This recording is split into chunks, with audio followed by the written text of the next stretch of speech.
Ireland, one of Europe's most lightly populated and unspoilt countries. A country so lush and green, with its hills and valleys and slowly slipping streams, a haven for those who want to find peace and tranquility.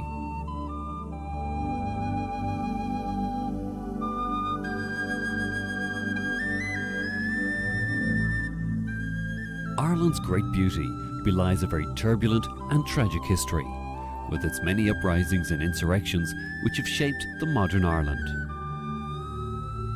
Ireland is the last outpost of the continental Europe, nestling between the Irish Sea and the mighty Atlantic Ocean. Indeed, the Atlantic is responsible for the beautiful jagged western coastline.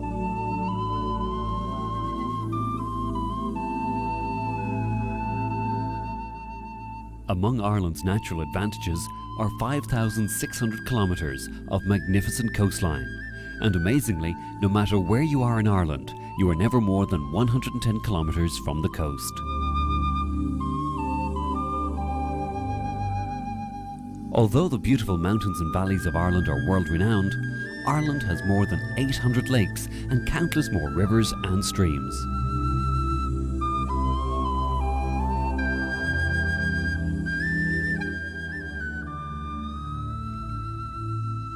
Travellers to Ireland revel in the slow and easy pace of life. Time slips by with ease, and those who visit can unwind and soak up the warm and friendly atmosphere that abounds across the land.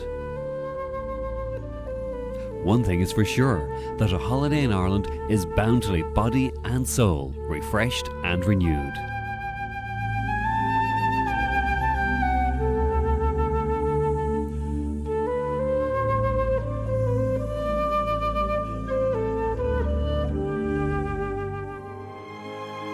Dublin Bay, with its great sweep of coast from the rocky brow of Howth in the north to the headlands of Dalkey in the south, is a fitting introduction to one of Europe's finest capitals. The city is spread over the broad valley of the River Liffey, with the Wicklow Mountains sheltering it on the south. Dublin is particularly rich in domestic architecture of the 18th century. Fine Georgian mansions, many of them with historical associations, lend sober beauty to the city's wide streets and spacious squares. The beautiful surroundings of the city are very easy to access. A short journey brings one to a pleasant beach or to the Dublin Mountains. The Custom House, one of Dublin's finest buildings, was designed by James Gandon and completed in 1791. It was burned to a shell during the Troubles in 1921, but it was restored, and the present building retains all the beauty of the original. Another magnificent building is the Four Courts.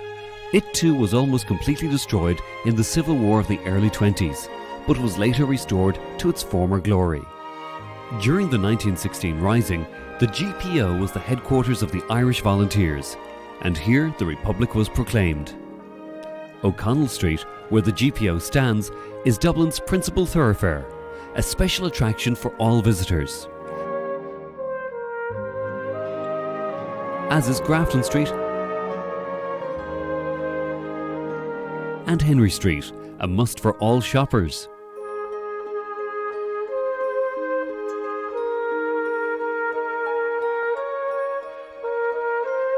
The Mansion House is a fine building in Queen Anne style and has been the residence of the Lord Mayor since 1715. Christ Church Cathedral is one of the city's most outstanding historic buildings. The original 11th century structure was replaced by the Great New Cathedral, founded by Strongbow in 1172. Malahide, on the southern shores of a narrow estuary, is a popular seaside resort with a golden sandy beach. Malahide Castle is one of Ireland's oldest and most historical castles. Howth is a very popular beauty spot, situated 9 miles from the city centre, and is renowned for its sailing activities. Howth Harbour is the largest fishing port on the east coast, and also one of the main fish processing and distribution centres in the country. Dún Laoghaire is beautifully situated on the southern shore of Dublin Bay. It was originally a small fishing village until 1834, when the Dublin to Dunleary Railway was opened.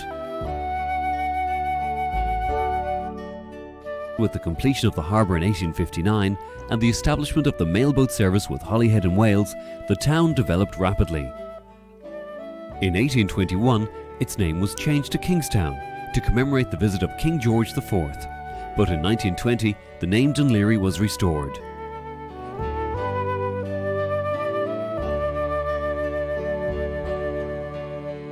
Dalkey, a charming and pleasant town with its beautiful views of Dublin Bay, is the upmarket residential location in Dublin. Dalkey Island, the largest of a group of rocky islands offshore, is crowned by a Martello Tower and fragments of St. Begnet's Oratory. A short drive takes you to Killiney Bay, one of Ireland's most beautiful panoramas. Its big sandy beach is a popular retreat, and safe bathing facilities makes it an ideal destination for families during the summer months.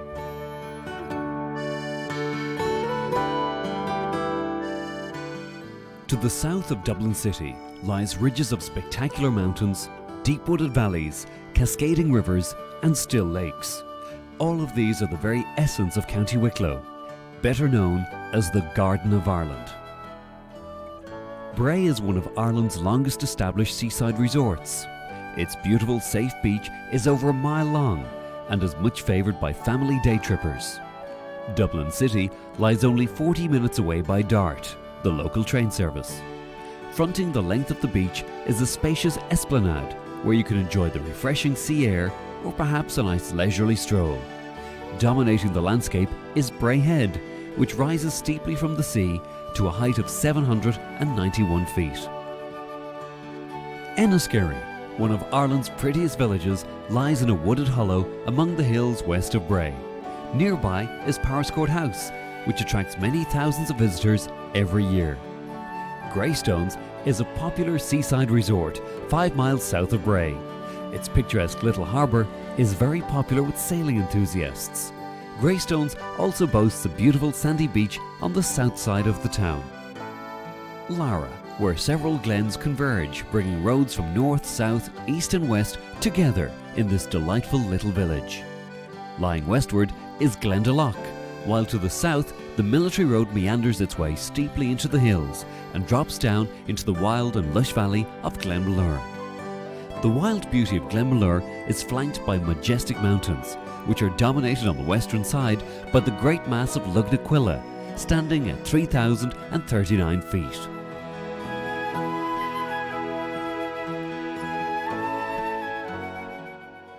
Nestling in a spectacular U-shaped valley, Glendalough is celebrated equally for its beauty and historical interest.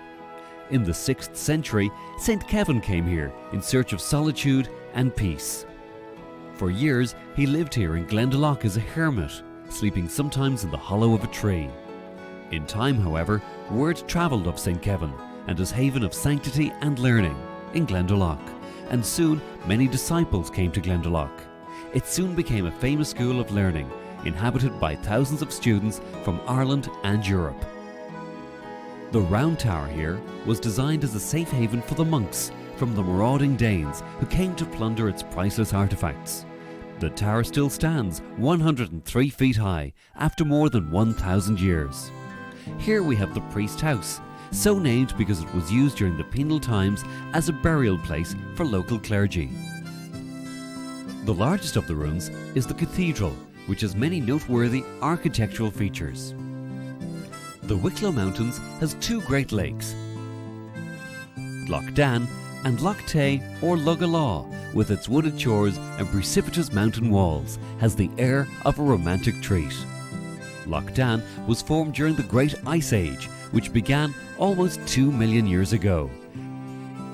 The Avonbeg River rises on Table Mountain and flows slowly through Glenmalure to join the Avonmore River at the meetings of the waters near Avoca, a place immortalised by the great Irish poet Thomas Moore. Avoca Village, better known to television viewers as Ballykissangel, is a great tourist attraction, with its centrepiece Fitzgerald's Pub. Blessington is a pleasant village built in the second half of the 7th century. it was granted a charter by Charles II and was once a place of importance on the mail coach route from Dublin to Waterford. Poulaphouca Lake supplies Dublin City with its crystal clear tap water and covers a massive 5,320 acres at high water. Bordered by wooded promontories and a background of rugged mountains, it presents a beautiful and peaceful backdrop.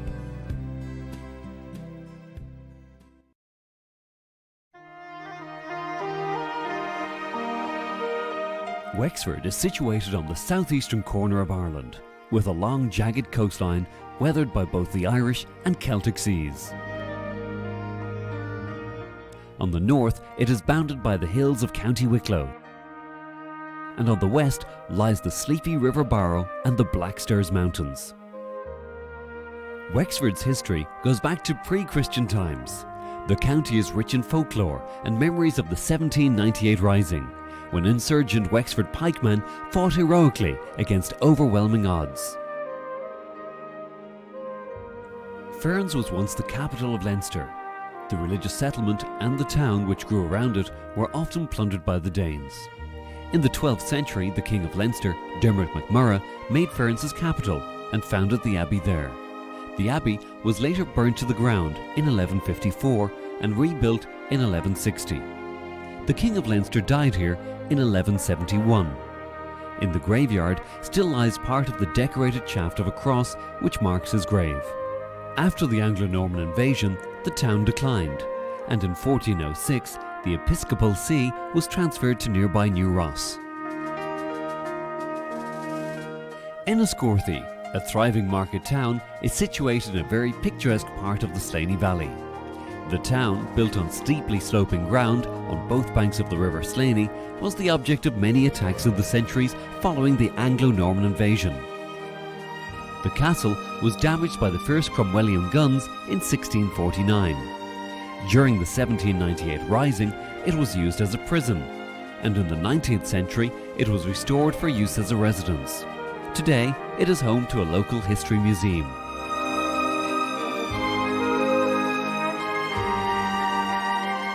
Here on Vinegar Hill, overlooking Enniscorthy, the last great battle of the 1798 Rising took place.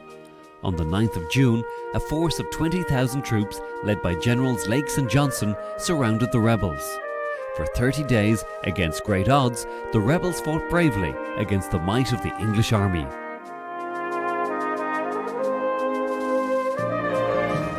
Johnson Castle, built in the 13th century by the Anglo-Norman family, the Esmonds. It was dismantled by Cromwell and sold by one of his soldiers to John Grogan from Yorkshire in 1683. In 1944, it was presented to the nation for use as an agricultural college.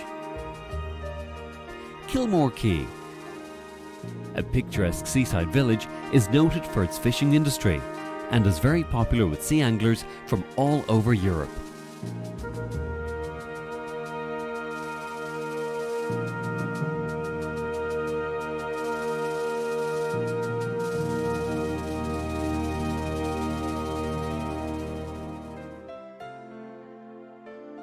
Cork is the largest of all the Irish counties, and in many ways the most varied. Rich farmlands and river valleys contrast with the wild sandstone hills of the west, and above the magnificent coastline, scooped and fretted by the Atlantic into great bays strewn with rocky headlands and long, soft, golden beaches. However, it is to the coast that most people become addicted. It is festooned with little ports, bays, inlets and harbours, and boats of every type and design are there, fishing, sailing and cruising. Kinsale is one of the most historic and picturesque towns in the county, and a very popular centre for yachting, sea angling and gourmet eating. The founder of the state of Pennsylvania, William Penn, was clerk of the Admiralty Court in Kinsale. His father, Admiral Penn, was governor of the town. The Royal Cork Yacht Club, based in Crosshaven, has the distinction of being the oldest such club in the world. It was founded in Cove in 1720 as the Water Club of the Harbour of Cork, and later moved its headquarters to Crosshaven.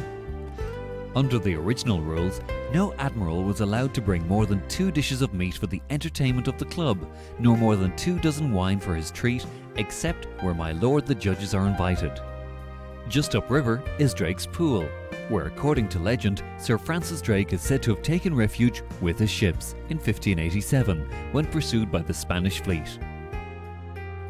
On the map, Ballydehob looks like a remote spot, but this lovely and gaily painted village is the centre for an area which has attracted a thriving international artistic and literary community. Schull is a small, delightful and very attractive seaside market town, nestling between the foothills of Mount Gabriel and Schull Harbour. Being one of the most popular holiday resorts in West Cork, its quaint little harbour makes it very attractive to visiting yachtmen. Crookhaven, a charming spot with its sheltered harbour, is much used by yachtsmen and their families. A glance at a map will explain the name of this delightful little village on the crook of Cork's most southwesterly peninsula. It's the perfect location to sit and relax and forget your troubles as you watch the boats come and go. If you proceed up the road, you'll be rewarded with some supreme views, with sea, cliffs and mountain all around. Barley Cove, a lovely sweep of golden sand facing onto the Atlantic breakers. A very popular holiday resort with families from all over Cork, and nearby Mizen Head, Ireland's Land's End. The Beara Peninsula pokes a long finger into the Atlantic between the wide estuary of the Kenmare River and Bantry Bay. The Caha Mountains forms its backbone, and the Cork and Kerry border follows the summit ridge. The scenery is absolutely magnificent. Famous in song and story, Bantry Bay is of legendary beauty. The town of Bantry is delightfully situated at the head of the bay. Bantry is a busy market town and fishing port. Bantry Bay was twice entered by French fleets, in 1689 to support James II against William of Orange, and then again in 1796 to aid Wolfe and an Irish uprising. A storm dispersed Glengarriff, though famous as a tourist, is just a small town lying in the heart of a beautiful glimpse of a lovely landlocked estuary, or a lake dotted with 100 wooded inlets. Its entrance is guarded by the island of Innicullen, or better known as Garnish Island, with its famous garden. Castletownbere is the main western town of the lovely peninsula of Beara. It has the second largest fishing fleet in Ireland, coming in County Donegal. Along with Killarney, Blarney is the best known and most visited. The word Blarney has long found a place in the English dictionary. Blarney Castle was originally a fortress of the McCarthys. Built around 1446, this impressive castle stands alone with its massive keep with steeped battlements. The famous stone is set just below the battlement. To kiss it, you descend headfirst from the parapet walk, facing outwards and grasping an iron railing while someone holds your feet, and your skirt if you're so dressed. You can see the ground 40 metres below, but it's quite safe and surely worth it for the great gift of eloquence the act confers. The term Blarney is supposed to have been coined by Queen Elizabeth I, who, exasperated by the unfilled promises of submission from Dermot McCarthy, Lord of Blarney, declared angrily, "This is all Blarney. What he says, he never means."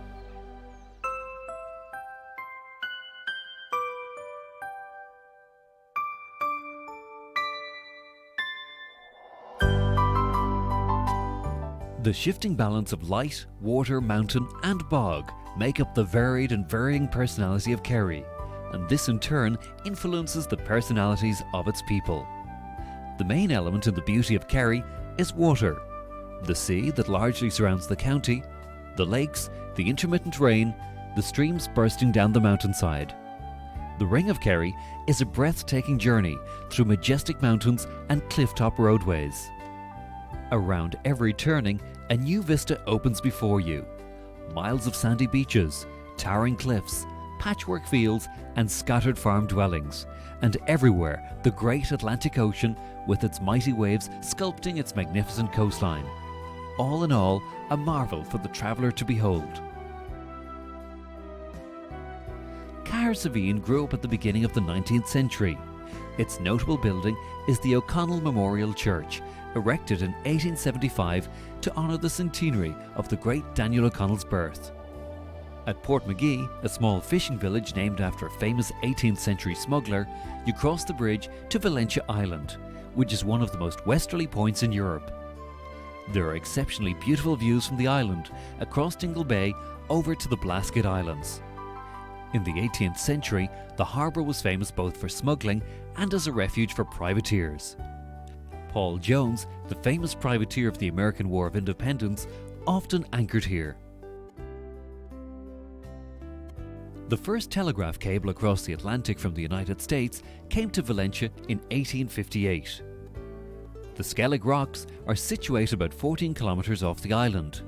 The Great Skellig, the largest of the three, is an enormous mass of rock rising sharply out of the sea to more than 700 feet. Ballinskelligs, an Irish-speaking village, is charmingly situated on Ballinskelligs Bay, with splendid views across to Waterville on the far side of the bay. The beach, which stretches for 6 kilometres, is very popular for bathing and water sports. A very well-known stopping-off point on the Ring of Kerry is the small but beautiful village of Sneem. The village derives its importance from the proximity to some very fine mountain and river scenery, and Sneem is also renowned worldwide for its salmon fishing. There is a monument to General de Gaulle, who, having resigned the presidency of France, stayed outside the village in 1969, and in 1978 Queen Beatrix of the Netherlands also paid a visit. On the Dingle Peninsula, there is a great jumble of old and varied mountains and cliffs, glacial valleys, cory lakes, sea, islands and golden beaches, which provide spectacular scenery. Dingle in medieval times was the principal harbour in Kerry. After the crushing of the power of the Earl of Desmond at the end of the 16th century, it became a borough and returned 2 members to Parliament until 1800. In the 18th century, the town was a great centre for smuggling. Dingle today is a very busy fishing port and also attracts many foreign visitors during the summer season. Slea Head is one of Kerry's best-known landmarks, with its splendid coastal scenery, and in the background is the group of 7 islands known as the Blaskets. They have been uninhabited since 1953, when the young emigrated because of the harsh living conditions. It was from this Gaelic-speaking area of Kerry that some of the most beautiful Irish literature has sprung. The accounts of island life left through the writing records the warmth and the fun, as well as the misery and the heartbreak experienced by the islanders. Here we have some magnificent views of Tralee Bay, and also the great bulk of Mount Brandon, which is said to be named after St. Brendan, the navigator who was reputed to have discovered America. Descending from Connor Pass 1,500 feet above sea level, the road winds along the base of great cliffs, and in the deep valley below are a number of small lakes. The Gap of Dunloe is a magnificent defile that runs for 4 miles between the McGillycuddy Reeks, Ireland's highest mountain, and the Purple Mountain Group. At the entrance to the gap is the famous Kate Carney's Cottage, where visitors leave their vehicles and journey through the gap in pony and trap.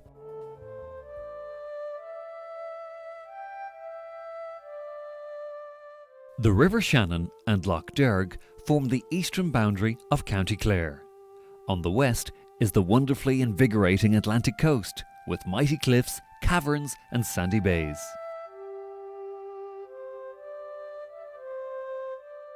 To the north, this rugged coast rises nearly 700 feet above the sea, in the sheer cliffs of Moher. On the south is the broad Shannon Estuary, where Ireland's greatest river meets the sea. Kilkee, a very popular family holiday resort on the west coast, guarded on either side by the low cliffs and protected from the Atlantic by a reef called Dungarna Rocks. This long sandy beach is very popular and safe for bathing, as are several coves and rock pools. Take a short drive outside the town. You'll be rewarded with some magnificent cliff scenery. If you proceed to the cliff edge, the view is even more dramatic. Here we have Bishop's Island, which has the remains of St. Senan's Oratory.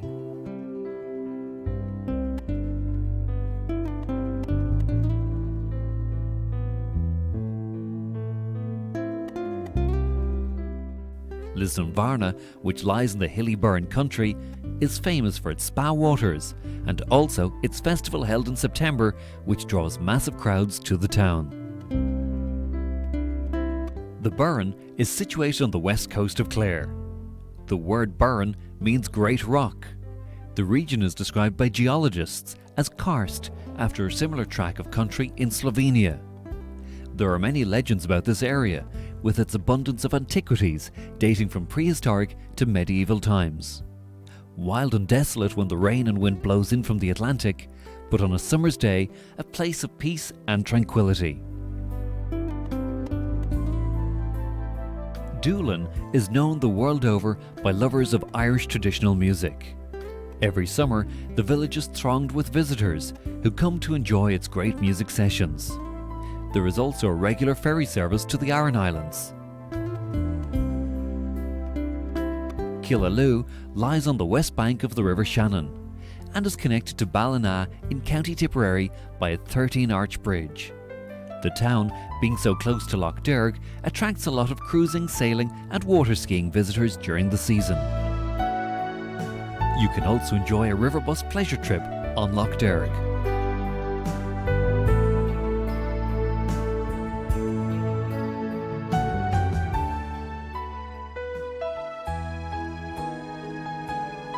County Galway is the second largest county in Ireland. It stretches from the wilds of Connemara in the west to the banks of the River Shannon in the east.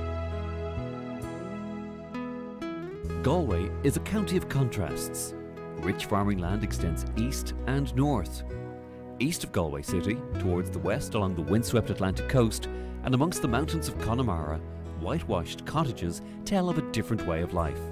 This is an area of stony barren ground, which has seen many of its sons forced to emigrate to seek opportunities in far-off lands.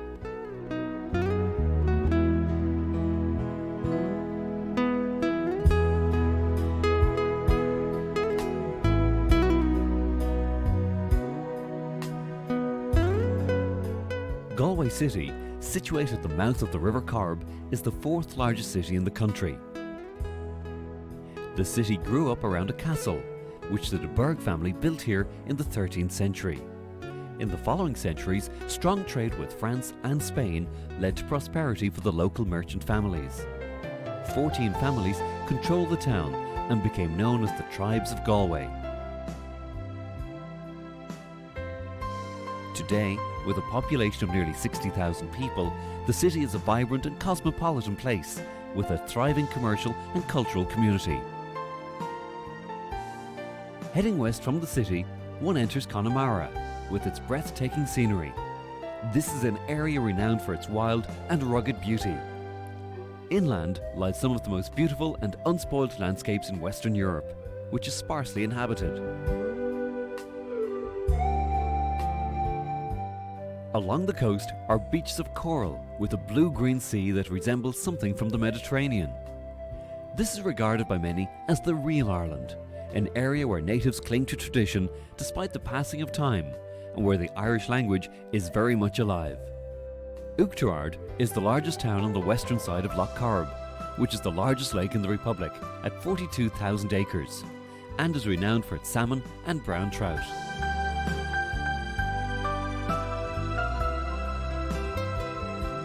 Clifton is the largest town in Connemara and viewed as the region's capital.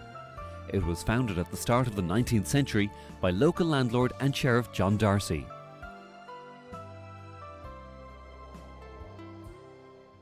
The town nestles on the edge of the Atlantic with a superb background of mountains and is an ideal centre for exploring the glorious scenery of the region. Spiddal, located in the heart of the Connemara Gaeltacht, has some beautiful beaches and scenery. It was once an exclusive bathing spot for the gentry and their ladies, who came from the Connemara estates during the summer. Despite its close proximity to the city, it still retains some elements of the traditional life.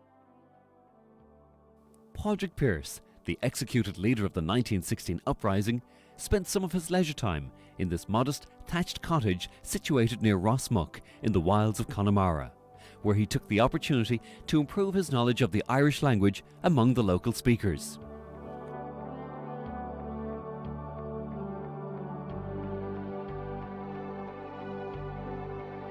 Rhineville Peninsula, and the coast eastwards to Killary Harbour, which separates Galway from Mayo, has some magnificent sea and mountain scenery, which is second to none.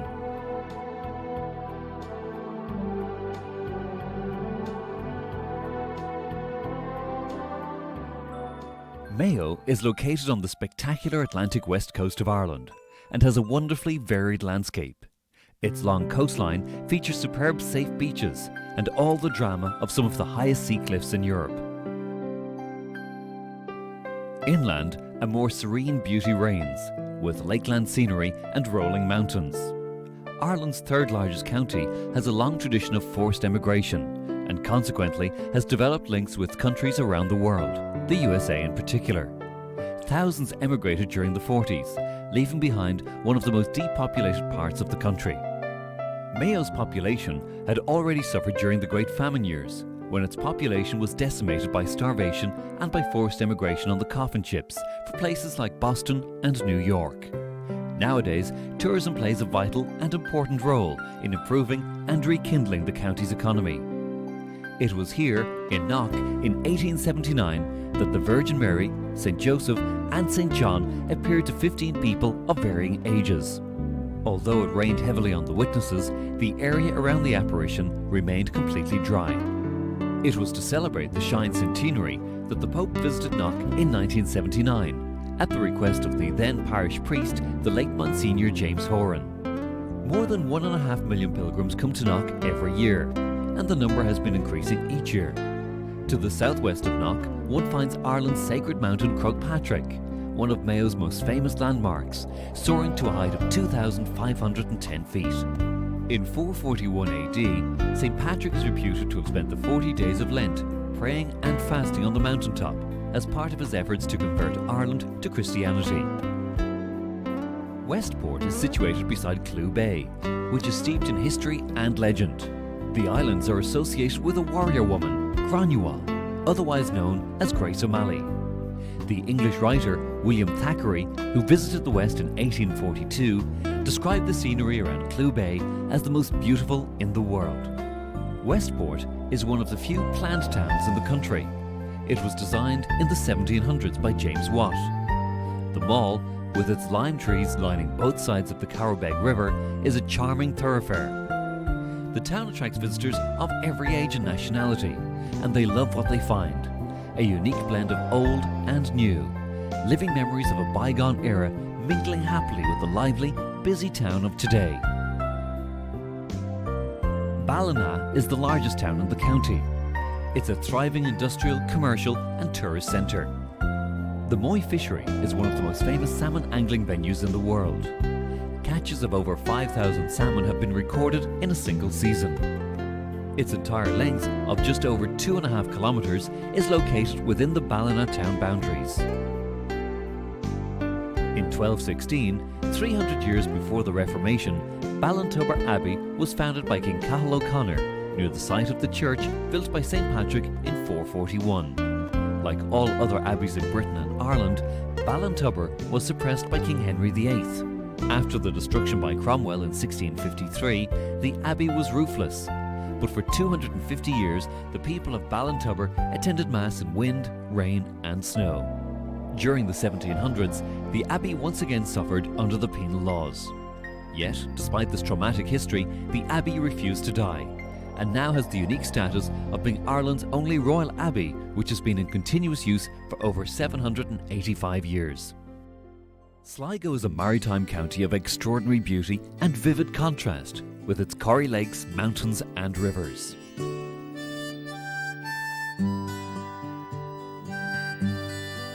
The Earl of Kildare, Maurice Fitzgerald, founded Sligo town and also founded the abbey here in 1252. Although it is commonly called Sligo Abbey, it was in fact a Dominican friary. Part of the monument dates from the 13th century, but much of what can be seen today dates from the 15th century. The stone high altar is the only sculptured example to survive in any monastic church. The friary has suffered much damage over the centuries, such as in 1414, when it was badly damaged by fire. It was damaged again during the parliamentary wars of the 1640s. but the Friars continued to use parts of the building up until 1760, when they moved elsewhere in the town.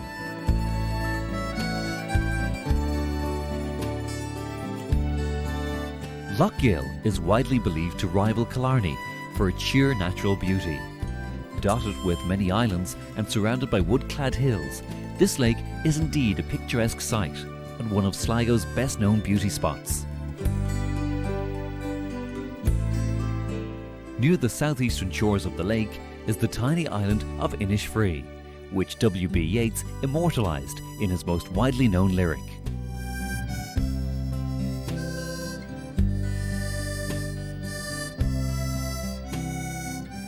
Drumcliff, an important early Christian monastic site founded by St Columcille in 575. The main road today runs through the old monastic site, leaving a round tower on the left and a figured sculptured high cross on the right, together with the greater part of the old monastic enclosure. Drumcliff is better known in recent times as the burial place of W.B. Yeats, interred here at his own request, with a simple limestone memorial slab bearing an epitaph of his own composition. Cast a cold eye on life, on death, horsemen pass by. Standing guard close by is the magnificent Ben Bulben. Ben Bulben is an artist's delight, as it is said that you will never see it twice in exactly the same light and colouring. Mullaghmore, with its superb sandy beach, is a safe haven for bathers. Mullaghmore is a popular holiday resort for families and day trippers, and is also much favoured for windsurfing and water sports. The harbour, built by Lord Palmerston, offers sheltered anchorage for small or medium craft. The sense of timelessness is the pervading feeling as you travel through the valleys and over the hills of this wild coastal county of Donegal. Situated on the northwest Atlantic seaboard of Ireland, its rugged coastline struggles constantly against the onslaught of the North Atlantic Ocean. Donegal is beautiful visually, and it's rich in culture. Civilization is moulded into the landscape and takes its pulse from the beat and rhythm of the seasons and the temper of the elements.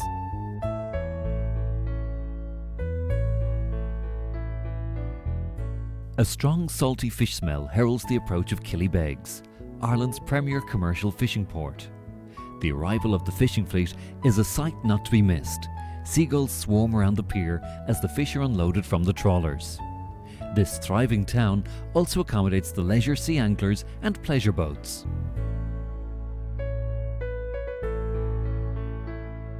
Here we have the majestic marine cliffs of Slieve League, reputedly the highest marine cliffs in Europe, rising over 606 metres above the effervescent Atlantic Ocean. What better location to sit and relax, or simply take a walk and enjoy the magic of this remarkable area.